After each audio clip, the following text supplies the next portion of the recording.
ലോക്സഭാ പ്രതിപക്ഷ നേതാവ് രാഹുൽ ഗാന്ധിക്ക് ഇനി മുതൽ ഔദ്യോഗിക വസതി. സുനേരി ബാഗിലെ 5-ാം നമ്പർ ബംഗ്ലാവാണ് ഔദ്യോഗിക വസതി. ജൂലൈ 21-ന് പാർലമെൻറ്റ് സമ്മേളനം തുടങ്ങുന്നതിന് മുൻപ് രാഹുൽ പുതിയ വസതിയിൽ താമസം ആരംഭിക്കും. നിലവിൽ അമ്മ സോണിയാഗാന്ധിയുടെ കൂടെ 10-ാം നമ്പർ ജൻപഥ് വസതിയിലാണ് താമസം. ഇവിടെ നിന്ന് 2 കിലോമീറ്റർ ദൂരത്തിലാണ് പുതിയ വസതി. ക്യാബിനറ്റ് മന്ത്രിക്ക് തുല്യ പദവി വഹിക്കുന്നതിനാൽ രാഹുൽ ഗാന്ധിക്ക് ടൈപ്പ് 8 ബംഗ്ലാവിന് അർഹതയുണ്ട്.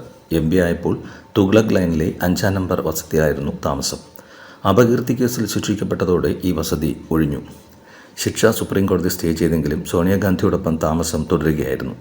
2021 മുതൽ 2024 വരെ മോദി സർക്കാരിൽ സാമൂഹിക നീതി സഹമന്ത്രിയായിരുന്ന കർണാടക BJP നേതാവ് A. നാരായണസ്വാമിയാണ് സുനേരി ബാഗിലെ വസതിയിൽ മുൻപ് താമസിച്ചിരുന്നത്.